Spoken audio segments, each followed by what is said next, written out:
स्वागत है आपका बोधिवार्ता सत्संग में। ये साप्ताहिक सत्संग है जो हम हर शनिवार रात 9 बजे करते हैं। इस सत्संग का उद्देश्य है कि जो भी नए साधक हैं, अगर उनके कोई प्रश्न हैं तो वो यहाँ पर पूछ सकते हैं, अपने विचार व्यक्त कर सकते हैं। जो साधक जुड़े हुए हैं वो भी कभी भी अपना प्रश्न लिख करके या बोल करके भी पूछ सकते हैं। मेरे पास कुछ प्रश्न आए हुए हैं साधकों के, मैं उनसे शुरू करता हूँ। और जो साधक जुड़े रहेंगे, अगर उनके कभी भी प्रश्न आए या कुछ भी बोलना चाहे तो बोल सकते हैं कभी भी वो। मैं पहले प्रश्न से शुरू करता हूँ। एक साधक पूछ रहे थे कि मैंने ज्ञान दीक्षा समाप्त कर लिया है, फिर भी दुख मुझे घेर लेता है, तो ऐसी परिस्थिति में क्या करें। तो ज्ञान दीक्षा या फिर जब आप ज्ञान मार्ग में चल रहे होते हैं तो उसका उद्देश्य ये नहीं होता है कि आपके समस्त दुखों का नाश हो जाए। यहाँ पर जो ज्ञान मार्ग का लक्ष्य है, जो साधक का लक्ष्य होना चाहिए, वो अपने वास्तविक स्वरूप को समझने का होना चाहिए। इसके साथ बहुत सारे जो हम कहते हैं बाई प्रोडक्ट आपको मिल सकते हैं, जैसे कि जीवन में शांति आ सकती है, आपके दुख कम हो सकते हैं। और ये तब होगा जब आप अपने वास्तविक स्वरूप में रहने का प्रयास करें। वास्तविक स्वरूप में रहने का अर्थात जो मतलब है वो है साक्षी भाव में रहना। साक्षी भाव आपके दुखों को दूर नहीं कर देगा, बस ये इतना करेगा कि जब भी कोई परिस्थिति गंभीर होगी या फिर कोई बुरे अनुभव शुरू होने वाले होंगे तो आपको पहले से ही पता होगा कि कुछ ऐसा होने वाला है जो शायद मन को अच्छा ना लगे, जो जीव को अच्छा ना लगे। और ये जो दुख है वो बहुत सारी मानसिक अनुभवों के संयोजन को हम दुख कहते हैं। तो ऐसी परिस्थिति में आप पहले से ही तैयार रहेंगे। ऐसा नहीं होगा कि आपको किसी प्रकार की भविष्यवाणी हो और आपको समझ में आ जाएगा कि कुछ दुख आने वाला है, पर आप अपने जीवन को ही, जो इतना लंबे समय तक आप बिता चुके हैं जीवन के साथ, इसको देखकर ही आप ये समझ पाएंगे आसानी से कि अब परिस्थिति बदलने वाली है। ऐसी परिस्थिति में आप वो कर्म ना करें जो आपको पहले दुख दे चुकी है। ऐसा बहुत ही कम बार होगा कि एकदम से एक नया दुख प्रकट हो जाएगा। अधिकांश समय जो जीवन में हो चुका है उसी का ही कोई ना कोई प्रारूप आपके सामने प्रकट रहेगा। तो साक्षी भाव की मदद से आप जो कर रहे थे पहले, जिससे दुख प्रकट हो जाता था, वो नहीं होगा। आप चाहे तो उससे पूरी तरह से अनासक्ति कर सकते हैं। आप हर बार देखेंगे कि अहम भाव के कारण कुछ ना कुछ आप ऐसा कर देते हैं जिससे कि दुख शुरू हो जाता है। या फिर कोई विचार आ रहा है और आप विचार के साथ लिप्त हो जाते हैं, जिसके कारण बहुत सारे कर्म होने शुरू हो जाते हैं। तो इन विचारों के आने से पहले ही, या विचार शुरू भी जब हो रहे हैं तब भी आप इनसे अगर लिप्त ना हो, केवल साक्षी भाव में रहकर इन विचारों को देख लेंगे तो ये विचार अपने आप ही चले जाएंगे, नष्ट हो जाएंगे। आपको कुछ करने की ज़रूरत नहीं पड़ेगी। परंतु अगर आप एक एक दुख जो जीवन में प्रकट हो रहा है, अगर उसको सुलझाने का प्रयास करेंगे तो किसी न किसी रूप में माया दुख का अनुभव आपको दे सकती है। पर आप अगर सबसे ऊंचली या फिर सबसे ऊपरी मंजिल पे बैठे रहेंगे तो नीचे जो भी चल रहा होगा उस पर आपका ध्यान बना रहेगा। अधिकांश साधकों को केवल मानसिक अनुभव ही ऐसी होती हैं जो परेशान करती हैं, और साक्षी भाव इन सब से आपको निकाल सकता है। पर यह भी उद्देश्य नहीं है साक्षी भाव में रहने का। आप अपने ज्ञान में स्थापित रहें हमेशा, और ये देखने का प्रयास करें कि जो भी आ रहा है जा रहा है, ना वो आपके करने से आता है ना वो आपके करने से जाता है। साक्षी भाव में रहने से वो स्वतः ही अगर आ भी रहा है तो चला जाएगा। आपको कुछ भी करने की ज़रूरत नहीं, कुछ भी विशेष करने की ज़रूरत नहीं होगी। ऐसा हो सकता है कि जीवन के कष्ट जो थे पहले वो अभी भी रहेंगे, पर यह निश्चित हो जाता है कि दुख नहीं रहेगा, क्योंकि दुख आना या फिर किसी भी परिस्थिति में दुखी होना वो पूरी तरह से आपके हाथ में होता है। जो भी कर्म आपने पहले किया, अगर उसको नहीं दोहराएंगे तो अपने आप ही दुख नष्ट हो जाएगा, दुख आएगा ही नहीं उसी परिस्थिति में। हर बार केवल एक ही घटना को आप दोहराते रहते हैं, वो दोहराव कम हो जाएगा। एक दिन में ऐसा नहीं होगा। अगर आप अपने ज्ञान में बने रहते हैं, आपको जो भी जीवन में चल रहा है उसको चलने दीजिए। आप अपने ज्ञान में बस बने रहने का प्रयास कीजिए, बाकी सभी चीज़ें अपने आप ही सुलझने लगेंगी। क्योंकि हमने एक लंबा जीवन बिता चुका है, जीवन जी चुके हैं हम लोग, जिसके कारण बहुत सारे ऐसे कर्म हो चुके होंगे हमसे जो कि जिसकी फल निश्चित रूप से आएंगे। अब उस फल को जब जब भी वो प्रकट हो उसको भोग लेना है। पर उसको भोगते समय अगर आप साक्षी भाव में रहेंगे तो ये निश्चित है कि दुख नहीं होगा। आशा करता हूँ यहाँ पर मैं अपना बात रख पाया हूँ। अगर कोई भी साधक कुछ पूछना चाहते हैं या बोलना चाहते हैं तो बोल सकते हैं।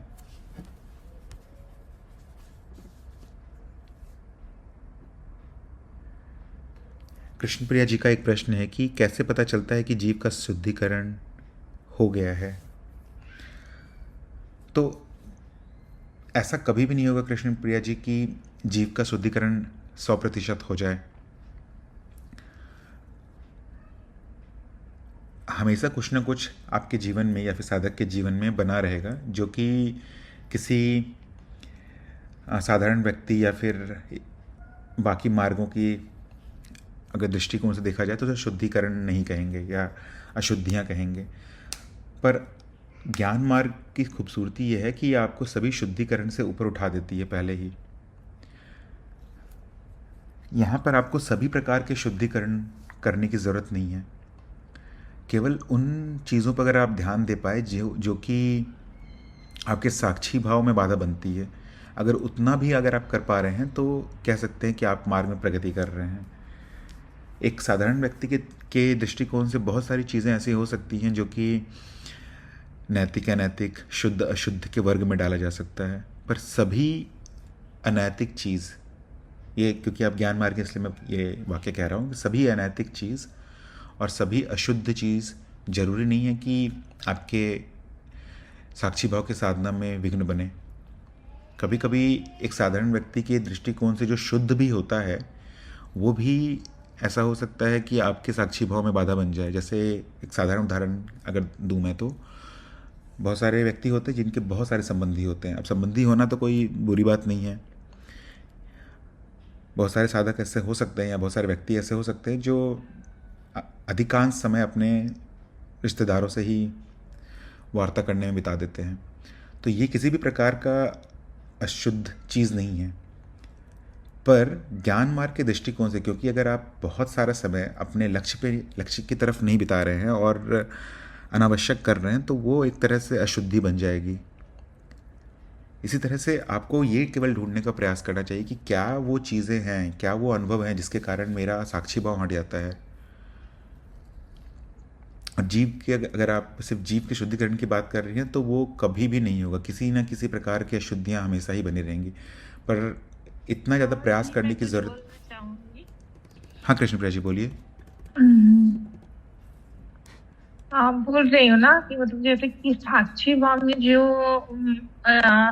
अशुद्धियां आती हैं, मतलब कि जो विघ्न पैदा करती हैं हमारे साक्षी भाव में, वो हाँ अगर मतलब कि आपको वो खत्म हो गई है तो मतलब कि शुद्धिकरण कभी भी समाप्त नहीं होता है। मुझे यहाँ तक यही समझ में आया कि कोई ना कोई अशुद्धि आपके जीवन में हमेशा हमेशा बनी रहती है। हाँ तो फिर वही मतलब कि मेरा वही साक्षी भाव में जो विघ्न था, तो गुरुदेव ने बोला था कि बोर्ड पे, व्हाइट बोर्ड पे लिख के और रोज पढ़िए, तो वो विघ्न आपका वो क्लियरिटी तो आ गई है। पर वही है मेरा शुद्धिकरण, मतलब मेरा ये था डाउट कि शुद्धिकरण मतलब 100% कभी नहीं हो सकता है कोई भी जीव का। हाँ ये कब क्लियरिटी आ गई। हाँ कभी भी नहीं हो सकता। आपको क्या गुरुजी ने किसी विशेष शुद्धिकरण आपको बताने की ज़रूरत नहीं है, पर क्या कुछ विशेष सलाह हाँ दिए मेरा हैं क्या? जो, हाँ ओके। नहीं, मेरा जो खुद का था मनन, मेरा मेरा ओके। जो मतलब कि वो प्रॉब्लम हो रहा था, तो गुरुदेव ने वो बताया था कि जो आपके मनन में मतलब अशुद्धि ही आपको मतलब कि परेशान करती है।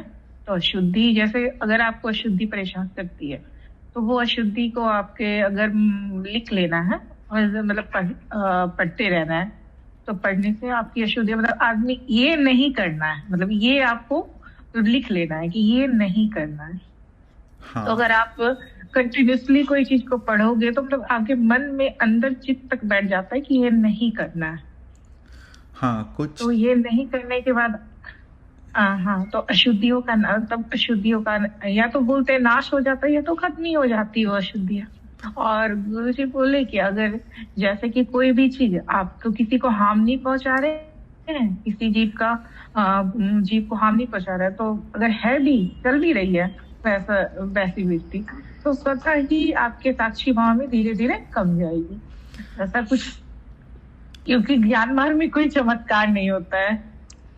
हाँ, तो जैसा आपको, क्योंकि आपको सलाह भी मिला ही हुआ है गुरु जी से, तो आप ठीक वही कीजिए। ऐसा हो सकता है कि कुछ कुछ चीज़ें जो बहुत ही सरल हों, जो कि मार्ग में आने से पहले बहुत ही आसान लगता हो, कि ये तो मान लीजिए कोई कोई कर्म है जो आप कर रही हो और लगे कि किसी एक साधारण व्यक्ति के दृष्टिकोण से वो एकदम सही कार्य है, तो ऐसा हो सकता है कि उस कार्य की वजह से भी साक्षी भाव चला जाए। तो जैसा आपको सलाह मिला हुआ है कि अगर ऐसी चीज़ों को आपने पकड़ लिया है कि क्या है वो जो मेरे साक्षी भाव को हटा दे रहा है, उसको अगर आप लिख लेंगे तो कम से कम वो याद हो जाएगा, जैसा आपको पूरा सुझाव मिला ही हुआ है। बाकी आपको किसी और शुद्धिकरण के पीछे भागने की ज़रूरत नहीं है, केवल उतने पे ही ध्यान दे दीजिए जो साक्षी भाव में बाधा बन रहा है, और बाकी जो छोटी मोटी चीज़ें हैं वो अपने आप ही हो जाती हैं। क्योंकि जैसे जैसे आप साक्षी भाव में रहने लगेंगी, जैसे जैसे अपने स्वयं के ज्ञान में रहने लगेंगी, अपने आप ही अनावश्यक कम होने लगेगा। अगर आपका सबसे बड़ा लक्ष्य ये बन जाएगा कि मुझे साक्षी भाव में ही रहना है, तो आप खुद ही देखने लगेंगे कि जो भी चीज़ आपको इस भाव से हटाता है वो आपके लिए एक तरह से परेशानी बन जाएगी, और फिर वो चीज़ें अपने आप ही ठीक होने लगेंगी। अगर आप ठीक करने का प्रयास करेंगी, मान लीजिए अहम का मदद लेकर ठीक करने का प्रयास करेंगी, तो वो सही नहीं माना जाता है, उसके फिर अलग ही फल आते हैं। तो आपको कुछ विशेष प्रयास करने की ज़रूरत नहीं है, आप केवल अपने ज्ञान में रहिए, और जो जैसा आपसे कहा गया है गुरु जी के द्वारा वो करने का प्रयास कीजिए। सभी चीज़ें अपने आप कुछ समय में ठीक होने लगेंगी। अभी तो आप मेरे ख्याल से कार्यक्रम में चल भी रही हैं, तो बने रहिए हाँ, कार्यक्रम मैंने में। इसी परिणाम मैंने इसीलिए ना सारा मतलब गुरु जी अगर जैसे बोले ना कि स्वतः ही मतलब कोई भी अब आ रही है रीति तो आ रही है, जा रही तो जा रही है, न सुख है न दुख है, जो है संभव हो गया है। तो वो इसलिए मतलब अब मतलब शुद्धि बस यही एग्जैक्ट करना था कि शुद्धिकरण 100% जीव का नहीं हो सकता है। हाँ और हाँ वही ये क्लियरिटी आ गई मेरी बस यहीं पे फंसाव था थोड़ा सा। किसी भी मतलब कि ऐसा नहीं है, हाँ सही भी है कि हर जीव किसी भी सबको खुश नहीं हो कर सकते, या कोई भी जो मेरे लिए अनुकूल है हो सकता है कि किसी के लिए अनुकूल ना हो कोई भी परिस्थिति, हाँ कोई भी हाँ, सही बोल रहे हैं आप कि परिस्थिति। एक व्यक्ति का ऐसा हो सकता है कि जो शुद्धिकरण की परिभाषा है दूसरे व्यक्ति के लिए पूरी तरह से भिन्न हो, पर दोनों व्यक्ति अपने अपने अनुभव में साक्षी भाव बना के रख पा रहे हैं, तो फिर उन दोनों को ही कुछ ज़रूरत नहीं कुछ विशेष करने की। हाँ, बहुत धन्यवाद। मतलब यही है कि यही मेरा थोड़ा मदन में हमेशा से कि मेरा शुद्धिकरण और बाकी है कि नहीं हुआ, जबकि मेरा साक्षी भाव में जब से गुरुदेव ने ये वाला बताया है ट्रिक तब से बहुत अच्छा चल रहा है, मतलब संभव हो गया है। चलो आ रहा है ठीक है, जो भी आ रहा है ठीक है, नहीं भी आ रहा है ठीक है, सुख है दुख है हंसी है रोना है सब वैसा ही मतलब न्यूट्रल चल रहा है। हाँ, आपको बस ये देखना है कि हाँ आप जो कर रही हैं वो ठीक कर रही हैं, क्योंकि संभाव अगर आ रहा है तो वो बहुत अच्छा प्रगति का चिन्ह है। बस आपको ये देखना है कि किसी भी भाव में आप लिप्त ना हो जाएं, क्योंकि फिर जैसे ही लिप्त होंगे, आप अभी द्वैत पर हैं, लिप्त होंगे तो वापस माया के स्तर पे आ जाएंगे अगर ठीक करने का प्रयास करेंगे तो। हाँ वही है, ठीक करने का प्रयास करना छोड़ दिया है मैंने क्योंकि मेरे ठीक करने से तो हो नहीं सकता है कुछ भी आदमी। हम अगर कुछ करने से ठीक होता तो हम तो सुखी रहने की कामना करते, कोई दुखी होने की कामना ही नहीं करता। हाँ, और उससे भी ज़रूरी बात यह है कि करने वाला तो कोई है नहीं। ये जो जब सब चीज़ें हो रही हैं और उस पर अहम भाव एक विचार बस डाल देता है कि ये कर्म मैं कर रहा हूँ या मेरे द्वारा हो रहा है, कुछ भी हो नहीं रहा है, तो देखने का प्रयास करना चाहिए, क्योंकि वही आपका वास्तविक गुण तो नहीं कह सकते हैं, पर वही आपका वास्तविक स्वभाव है, केवल देखना माया को। बाकी माया अपना कैसे हाँ क्या मैं कर रहे हैं वो जानती है। हाँ, मैं स्वयं आनंद हूँ, तो फिर आनंद आनंद ही मेरा स्वभाव है। आनंद बस मुझे देखते ही रहना है। जो परिस्थिति आ रही है, जा रही है, सत्संग हो रहा है सुन रहा है, सुनना। धन्यवाद कृष्णप्रिया जी। श्याम जी का एक प्रश्न है कि जन्म मरण के बंधन से कैसे छूटें। श्याम जी, हाँ, यहाँ पर मेरे ख्याल से आपको समझना पड़ेगा पहले कि जन्म और मरण किसका होता है और मुक्ति की क्या परिभाषा है।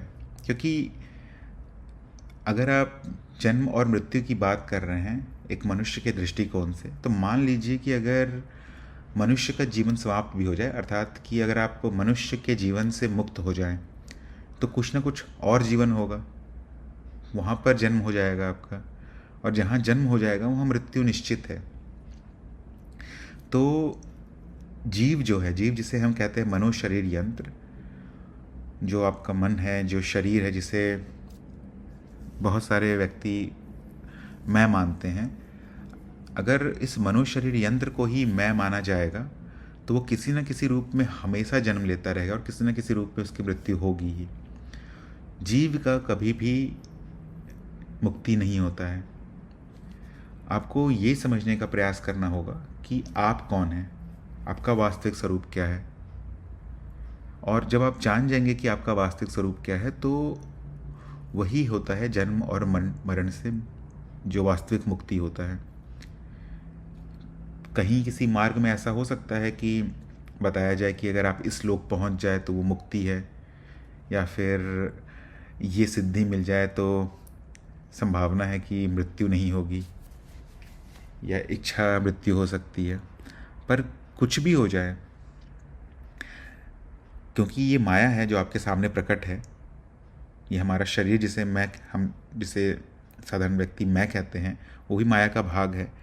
वो एक बार बन जाए, माया में कुछ भी एक बार बन जाए, तो वो निश्चित है उसमें परिवर्तन होगा, और परिवर्तन एक समय इतना बढ़ चुका होगा कि वो नष्ट हो जाएगा। वो अपने आसपास के वातावरण में मिल जाएगा। तो जन्म और मरण से जीव की छुट्टी नहीं हो सकती है।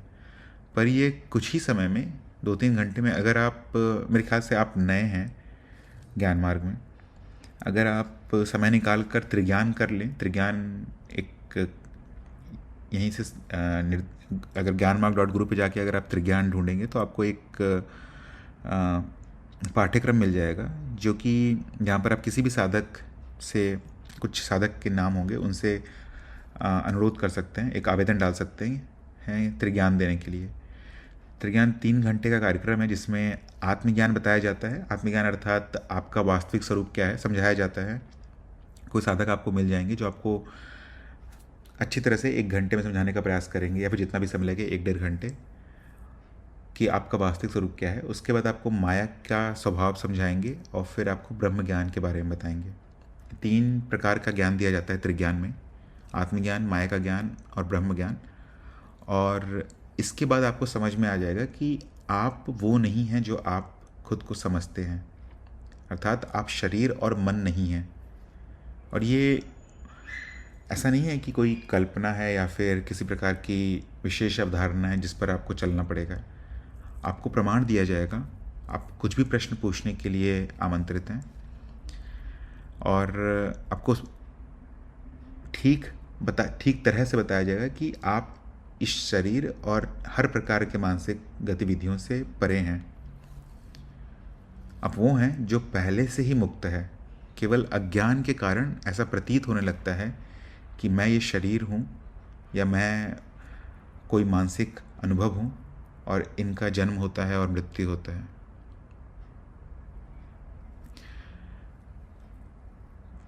तो सुझाव यही रहेगा कि आप त्रिज्ञान कीजिए, और आपका प्रश्न जो है वो कि जन्म मरण से कैसे छुट्टी पा सकते हैं, तो ये अज्ञान का नाश करके ही जन्म और मरण से छुट्टी मिल सकता है किसी को भी। जब तक अज्ञान रहेगा किसी भी साधक में, किसी भी व्यक्ति में, वो इस चक्र में हमेशा फंसा रहेगा। पर ज्ञान होने के बाद ये इच्छा ही समाप्त हो जाती है कि मुझे कोई नया जीवन चाहिए या नया जन्म चाहिए। तो बड़ा ही आसान हो जाएगा।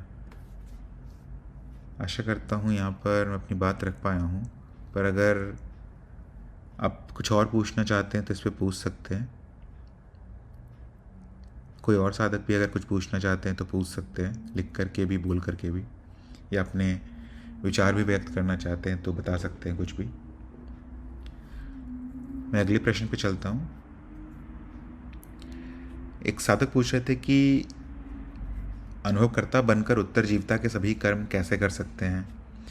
हाँ, ऐसा हो सकता है कि शुरुआत में ऐसा लगे कि जब तक मैं ये साक्षी भाव का स्मरण बनाए रखता हूँ मुझसे कुछ भी कर्म नहीं होते हैं। पर आपको ये समझना चाहिए कि साक्षी भाव का जो स्मरण है, जैसे ही वो आता है आपको उस विचार के साथ लिप्त नहीं हो जाना है, क्योंकि अगर आप उस विचार के साथ लिप्त हो जाएंगे तो कर्म करने में थोड़ी कठिनाई हो सकती है, क्योंकि दो कार्य कैसे करें एक साथ, दो जगह ध्यान कैसे रखें एक साथ। वो भी संभव हो जाएगा कुछ समय में अगर आप ये प्रयास करते रहेंगे। पर जब आप साक्षी भाव में आते हैं तो आप को ये ज्ञान जो है कि मैं अनुभव करता हूँ, इस ज्ञान में ही स्थापित हो जाना है। इस कहने का मतलब है कि आप साक्षी हैं जो अभी सुन रहा है, एकदम सहज रूप में जो अभी सुन रहा है, जो अभी जिसे सब कुछ दिखाई दे रहा है, आप वो हैं। केवल इतना ही आपको याद आ जाता है तो आप साक्षी बन जाते हैं और फिर कुछ भी करना कठिन नहीं होगा। कभी कभी जब कार्यक्रम शुरू होता है तो ये विचार एक तरह से आपको बार बार माया से परे लाने का काम करता है, पर इस विचार में ही फंसना नहीं है, क्योंकि विचार को भी अगर बना के रखेंगे और विचार में लिप्त हो जाएंगे तो वो साक्षी भाव नहीं रह पाएगा। फिर आप उस विचार के साथ लिप्त हो गए, फिर माया में आप ऐसा हो रहा है कि अब संसार से लिप्त ना होकर एक नए विचार के साथ लिप्त हो जा रहे हैं। केवल ये जान लेना उस समय, बस एक बार स्मरण हो जाए कि मैं ये सभी चीज़ों का दृष्टा मात्र हूँ, आपको साक्षी भाव में ले आ रहा है और आपको अनुभवकर्ता बना दे रहा है जो आप वास्तविकता में हैं, और फिर कुछ भी कर्म करने से कठिनाई नहीं होगी। आप इसको ऐसे भी कर सकते हैं कि आप छोटा सा प्रयोग करें कि क्या करूं मैं जिससे कि मुझे याद भी रहे और मेरे सारे कर्म हो जाएं, जो जीवन चल रहा है उसमें भी कोई बाधा ना बने। क्योंकि फिर अगर आप बाधा बनने लगेंगे माया में तो वो साक्षी भाव नहीं रह जाएगा या आपका वास्तविक स्वरूप नहीं रह जाएगा। माया तो चल रही है, माया को कुछ भी आप चाह के भी नहीं कर सकते, बस ऐसा भ्रम होता रहेगा कि मैं कार्य कैसे करूं। अगर ये भी भ्रम आ रहा है तो फिर आप फंस जा रहे हैं माया के स्तर पे ही। तो आप प्रयोग करके देखिए कि क्या करने से माया में कहीं भी हस्तक्षेप नहीं हो रहा है और आपका ज्ञान भी वास्तविकता में बना रह रहा है। आप अलग अलग जो कहते हैं ना परमिटेशन कॉम्बिनेशन ट्राई कर सकते हैं, ट्राई कीजिए और देखिएगा कि अंत में आप इसी पर आ जाएंगे कि मैं केवल वो मात्र हूँ जो माया में हस्तक्षेप नहीं करता है और माया को देखता रहता है। फिर आप सभी कर्म कर पाएंगे आसानी से। आशा करता हूँ यहाँ मैं अपनी बात रख पाया हूँ। मैं अगले प्रश्न पे पढ़ता हूँ। उषा जी का एक प्रश्न है, मैंने गुरु जी से अंतिम गुरु ज्ञान का अपरोक्ष अनुभव और तर्क और मनन से पूरा ज्ञान हो गया है। मैं सारी उम्र साधना की है, पर गुरु जी मेरे अंतिम गुरु हैं और गुरु जी की त्रिज्ञान वीडियो मैंने असंख्य बार देखा। मैं बहुत ब्लेस्ड हूँ, मैं गुरु को कैसे धन्यवाद कर सकता हूँ। उषा जी, बहुत अच्छी बात है कि आपको समझ आ रहा है कि वास्तविक स्वरूप क्या है, पर इससे ज़्यादा मेरे ख्याल से कुछ और करने की ज़रूरत नहीं है। जैसे आपकी शायद इच्छा है कि गुरु जी से बात करने की, पर हम सभी की इच्छा है, पर गुरु जी केवल ज्ञान दीक्षा कार्यक्रम में जो प्रतिभागी हैं उनके लिए सत्संग करते हैं। कभी कभी गुरु जी आते हैं सभी साधकों के समक्ष, जब आते हैं तो ऐसा मैसेज डाल दिया जाता है। तो जब भी ऐसा कोई भी अगर कार्यक्रम का प्रयोजन हो भविष्य में तो वो पता चल जाएगा सभी को। पर अभी आप, क्योंकि आपको समझ में आ चुका है त्रिज्ञान, तो आप उसी ज्ञान में बने रहिए, उससे ज़्यादा कुछ और करने की ज़रूरत नहीं है। जो ये इच्छा आ रहा है कि मुझे गुरु जी से संवाद करना है, इस इच्छा के भी दृष्टा आप बन जाइए। किसी भी प्रकार के जो भी अनुभव उठ रहे हैं माया में, उससे लिप्त होने की ज़रूरत नहीं है। क्योंकि जितना आप लिप्त होंगे उतना ही ज़्यादा आप अहम को पुष्ट करते चली जाएंगी। अहम बार बार, जैसे अभी गुरुजी से बात करने की इच्छा आ रही है, उसी तरह से गुरुजी से मिलने की इच्छा आने लगेगी।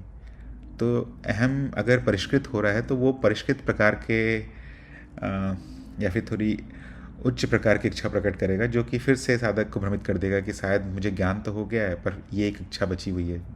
वो इच्छा भी शायद आपकी नहीं है, आती जाती रहेगी, पर उससे आप लिप्त ना हो। अगर लिप्त होते रहेंगे तो वो प्रगति में फिर बाधा बनने लगेगा। तो यही सुझाव रहेगा कि ज्ञान में ही रहिए, जो आपका वास्तविक स्वरूप है आनंद, उसी में रहिए। उसको अगर छोड़ के माया के स्तर पे अगर आप आएंगे तो फिर से फंस जाएंगी। आशा करता हूँ मैं अपनी बात रख पाया हूँ यहाँ पर। हाँ जी, धन्यवाद। अगर कोई और प्रश्न भी हो तो आप पूछ सकती हैं, कोई और साधक भी अगर पूछना चाहते हैं तो पूछ सकते हैं। मैं अगले प्रश्न पे चलता हूँ। एक साधक पूछ रहे थे कि क्या बिना शरीर के अनुभवकर्ता का ज्ञान हो सकता है? देखिए, अनुभवकर्ता तो हर जगह है, पर ज्ञान वहीं पर होगा जहाँ पर, या फिर ऐसे कह सकते हैं ज्ञान होने की संभावना केवल वहीं पर होगी जहाँ पर अज्ञान हो। तो अगर शरीर नहीं है, किसी प्रकार का नहीं है, भौतिक या फिर मानसिक शरीर नहीं है, तो फिर प्रश्न ये आ जाएगा कि ये अज्ञान है किस में? कोई तो होगा जो किसी न किसी प्रकार के अज्ञान में हो, जो जानना चाह रहा होगा कि अनुभवकर्ता कौन है, या फिर मेरा वास्तविक स्वरूप अनुभवकर्ता का कैसे है। तो बिना शरीर के मेरे ख्याल से अज्ञान भी नहीं होगा, या फिर अगर अज्ञान हो तो उसे हटाने की कोई इच्छा नहीं होगी। क्योंकि जैसे एक पाषाण हो, जैसे पत्थर हो एक, तो वहाँ पर शायद अज्ञान होगा, पर ये काल्पनिक बातें कर रहा हूँ मैं, पर शायद उसे उस अज्ञान को हटाने की कोई इच्छा भी नहीं है। उसी तरह से अगर कोई एक व्यक्ति है जिसके पास शरीर है पर पूरी तरह से सांसारिक है, उसे पता भी नहीं है अध्यात्म के बारे में, तो शायद उसे अज्ञान हटाने की इच्छा भी ना हो, तो शरीर होने के बाद भी ज्ञान होना संभव नहीं होगा। बिना शरीर के अज्ञान होना भी कठिन है, पर जहाँ पर भी ये इच्छा प्रकट हो जाती है कि मुझे अज्ञान को दूर करना है या अपने वास्तविक स्वरूप को जानना है, वहाँ पर फिर संभावना उत्पन्न होने लगती है ज्ञान होने की। तो बिना शरीर के क्या होगा वो पूरी तरह से काल्पनिक है, पर शरीर होने से संभावना बढ़ जाती है, क्योंकि वहीं पर प्रश्न फिर आ सकता है, वहाँ बुद्धि का भी काम किया, बुद्धि का उपयोग किया जा सकता है। मैं अगले प्रश्न पे बढ़ता हूँ। एक साधक पूछ रहे थे कि कभी कभी आधुनिक विज्ञान अध्यात्म से भिन्न शिक्षा देता है, और ऐसे में अध्यात्म पर विश्वास कैसे बनाए रखें? तो अगर कभी भी आपको ऐसा लगे कि आधुनिक विज्ञान या फिर अध्यात्म में तालमेल नहीं बैठ रहा है, या फिर दोनों की शिक्षाएं अलग हैं, तो आपको केवल अपने अपरोक्ष अनुभव पर ध्यान देना चाहिए। अध्यात्म क्या कह रहा है वो ज़रूरी नहीं है, आधुनिक विज्ञान क्या कह रहा है वो ज़रूरी नहीं है। आपको ढूंढना है कि आपका सत्य क्या है वहाँ पर। जैसे मान लीजिए अगर आप 9वीं क्लास की केमिस्ट्री या फिजिक्स की किताब पढ़ें, तो वहाँ पर जो परमाणु होते हैं उनकी संरचना एक प्रकार से बताई जाती है, पर 11वीं क्लास आते आते वो जो परमाणु की संरचना होती है पूरी तरह से भिन्न हो जाती है। तो किसको सत्य माने? कोई भी सत्य नहीं है उसमें से। आपको जो चाहिए आप उसका प्रमाण ढूंढिए। आप दोनों चीज़ कर सकते हैं, उसको प्रमाणित भी कर सकते हैं या फिर उसको अप्रमाणित भी कर सकते हैं, और प्रयास कीजिए कि दोनों करने का। जैसे अगर आप अपने वास्तविक स्वरूप को ढूंढ रहे हैं, अध्यात्म में तो बहुत सारी चीज़ें हैं, पर अगर आप ज्ञान मार्ग पर हैं विशेष तौर पर और अपने वास्तविक स्वरूप को ढूंढ रहे हैं, तो आप किसी साधक से या गुरु से पूछ सकते हैं कि मैं अपने ज्ञान को कैसे जानूं या अपने वास्तविक स्वरूप को कैसे जानूं, और फिर वो आपको बताएंगे, प्रमाण देंगे, या आपको तरीका बताएंगे कि कैसे आप स्वयं का प्रमाण ढूंढ सकते हैं। और फिर आपको स्वयं ढूंढना है, जो भी सही लगे या फिर जो भी आपके लिए प्रमाणित हो जाए वही सत्य होगा। विज्ञान कुछ भी कह सकता है, अध्यात्म कुछ भी कह सकता है, सभी चीज़ सत्य हो जाए जरूरी नहीं है। पर अगर आप अपने वास्तविक स्वरूप पर ध्यान केंद्रित करना चाहते हैं या फिर समझना चाहते हैं, तो फिर ये ज्ञान दीक्षा कार्यक्रम बहुत ही व्यवस्थित कार्यक्रम है। ये आपको निश्चित तौर पे अपने स्वयं का ज्ञान दिला देगा। या फिर आप चाहें, अगर आपके पास समय ना हो तो आप केवल त्रिज्ञान भी कर लेंगे, तो मेरे ख्याल से आप जान जाएंगे, और फिर इस बात की चिंता नहीं रहेगी विज्ञान क्या कहता है, अध्यात्म क्या कहता है, सभी लोग हैं, अलग अलग लोग हैं, सबके अपने मत रहेंगे, सब अलग अलग चीज़ें बोलेंगे।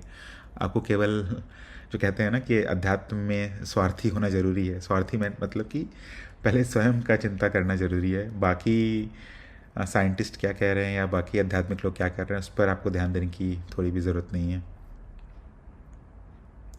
आशा करता हूँ अपनी बात रख पाया हूँ यहाँ पर। मैं अगले प्रश्न पे बढ़ता हूँ। एक साधक पूछ रहे थे कि अनुभवों का एकीकरण क्या है। तो जब आप द्वैत की तरफ बढ़ रहे होते हैं तो ये बहुत ज़रूरी होता है ये समझाना कि यहाँ पर केवल अस्तित्व दो रूपों में प्रकट है। एक जिसका आपको बोध आसानी से हो सकता है जो कि माया है, और एक जिसका आपको हमेशा नकारात्मक ज्ञान मिलेगा जो आप स्वयं हैं, जो आप होते हैं हमेशा।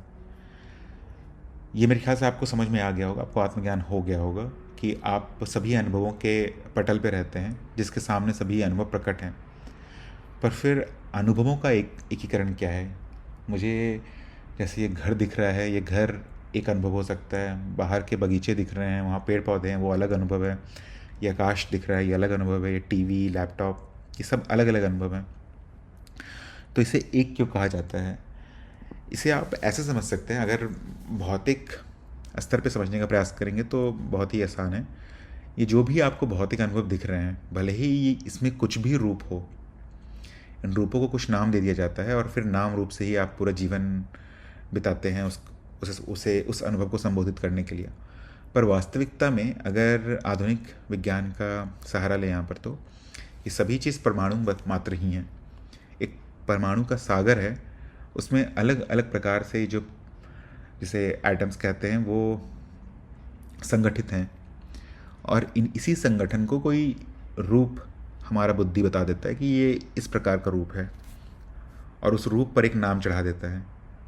जैसे कि जितने भी महासागर हैं, अगर एक साधारण व्यक्ति उन महासागर को देखेगा तो वो कहेगा, जो पृथ्वी का जो चित्र है, अगर उस महासागर को देखेगा तो कहेगा कि ये पानी मात्र है। पर कोई अगर भूवैज्ञानिक होगा तो वो बोलेगा पानी नहीं है, ये सभी अलग अलग महासागर हैं।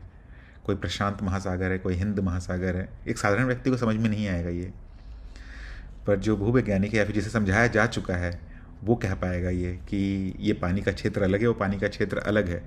तो यहाँ पर एक प्रकार से अज्ञान उत्पन्न हो गया है। एक ही चीज़ है, पानी है, पर पानी में भी नामांकरण कर दिया गया है।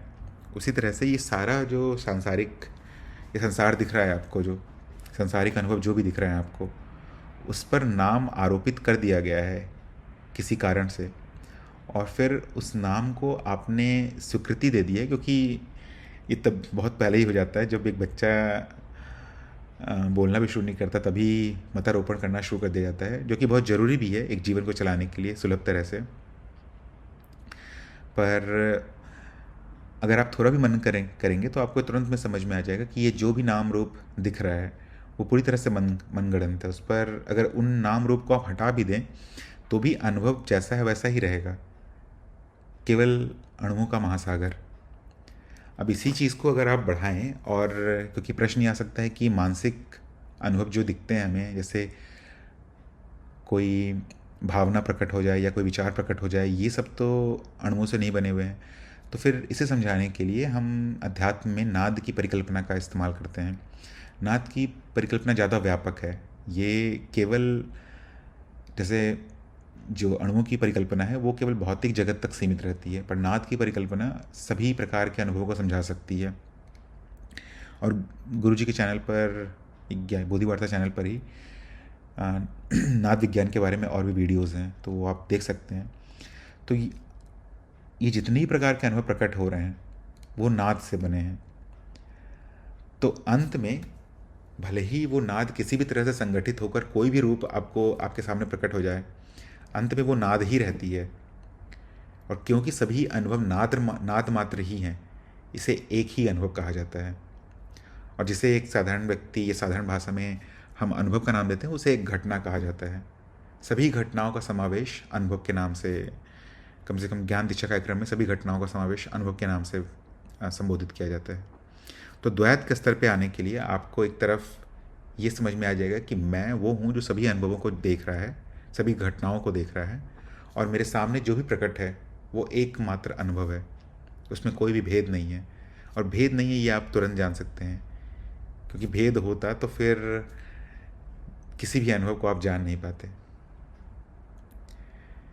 तो इन्हीं कारणों से अनुभवों का को एक कहा जाता है, क्योंकि वास्तविकता में एक है ये, और इस पर जो भी रूप प्रकट हो रहे हैं वो एक मनगढ़ंत नाम है। आशा करता हूँ मैं अपनी बात रख पाया हूँ यहाँ पर।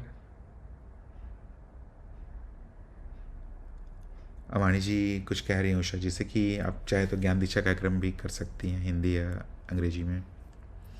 हाँ, आप कर सकती हैं अगर आपको वो सुलभ लगे उषा जी। तो मैं आखिरी प्रश्न पे बढ़ रहा हूँ, अगर कोई और साधक कुछ पूछना चाहते हैं तो पूछ सकते हैं। एक साधक पूछ रहे थे कि जब अलग अलग मार्ग एक ही सत्य तक पहुँचाते हैं तो अलग अलग मार्ग हैं ही क्यों वास्तविकता में?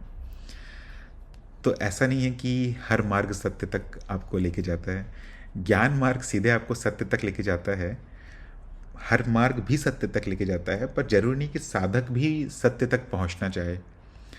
कई बार साधकों की इच्छा अलग होती है। हर मार्ग केवल वहाँ तक लेके जा सकता है जहाँ तक साधक जाना चाहता है। कभी कभी ऐसा हो सकता है ज्ञान मार्ग में भी कि साधक केवल अपने जीवन की परेशानियों को दूर करना चाहता है, और उसके लिए अगर साक्षी भाव या फिर आत्मज्ञान हो जाए और साक्षी भाव में रहना सीख ले साधक, तो उतने में ही संतुष्ट हो जाता है और फिर वो आगे नहीं बढ़ता है, मार्ग उसका वहीं समाप्त हो जाता है। इसी तरह से हर मार्ग की बहुत सारे छोटे छोटे, ऐसा कह सकते हैं, मील के पत्थर रहते हैं। कोई किसी मील के पत्थर पे रुक सकता है कभी भी। साधक क्या जानना चाहता है ये ज़रूरी है। अगर साधक सत्य तक पहुंचना चाहता है तो फिर जो भी गुरु जिस भी मार्ग पर हो, और अगर उनके सामने ये शिष्य आ जाए प्रश्न लेकर कि मुझे सत्य तक जाना है, तो पहुंचा देंगे, वो निश्चित है। पर साधक की इच्छा होनी चाहिए। साथ ही साथ इतने सारे मार्ग क्यों हैं, अगर ये प्रश्न आ रहा है तो ये माया है। माया में आप एक चीज़ देखेंगे कि ये जो स्वभाव माया का है वो अनंत रूपों में हमेशा प्रकट रहना चाहती है। तो वो अलग अलग रूपों में प्रकट है, और इसके कारण से साधक पे भी एक तरह से ये कृपा है, माया का कृपा, कि सभी साधक का जो स्वभाव होता है वो पूरी तरह से भिन्न होता है। कोई साधक बहुत ही गंभीर होते हैं, या फिर जिन्हें बहुत शोर शराबा, या फिर जो एकांत में रहना पसंद करते हैं, ऐसे साधक के लिए मेरे ख्याल से ज्ञान मार्ग बहुत ही उपयोगी रहेगा। पर अगर कुछ साधक ऐसे हैं जो भाव प्रधान होते हैं, जिन्हें गाना बजाना ज़्यादा आकर्षित करता है, तो उनके लिए भक्ति मार्ग ज़्यादा अच्छा होगा। कुछ साधक ऐसे हो सकते हैं जिनका शरीर पुष्ट है और वो शरीर पर ही ध्यान देना चाहते हैं, तो उसके लिए माया अलग रूप में प्रकट है, योग मार्ग के रूप में प्रकट है। तो ये माया का कृपा है, आप ऐसा कह सकते हैं कि अलग अलग रूपों में प्रकट होकर भी, अलग अलग मार्गों के रूप में प्रकट होकर के भी वो साधकों को उसी सत्य तक लेके चली जाती है, जिससे साधक अपने स्वभाव में रह के पूरी तरह से आनंद से यात्रा करते हुए आनंद तक पहुंच जाता है। तो ये पर आप जब अंत में पहुंचेंगे तो आप ये पाएंगे कि सभी मार्ग एक ही चीज़ कर रहे थे हर समय। कोई शुद्धि पे ध्यान दे रहा था, कोई सीधे ज्ञान पे ध्यान दे रहा था, पर सबका जो लक्ष्य था, कम से कम गुरु के दृष्टिकोण से सबका लक्ष्य एक ही रहता था हमेशा। आशा करता हूँ यहाँ पे अपनी बात रख पाया हूँ मैं। अगर कोई साधक कुछ बोलना या फिर पूछना चाहते हैं तो पूछ सकते हैं, नहीं तो आज का सत्संग हम समाप्त करते हैं। सत्संग में जुड़ने के लिए सभी साधकों को धन्यवाद।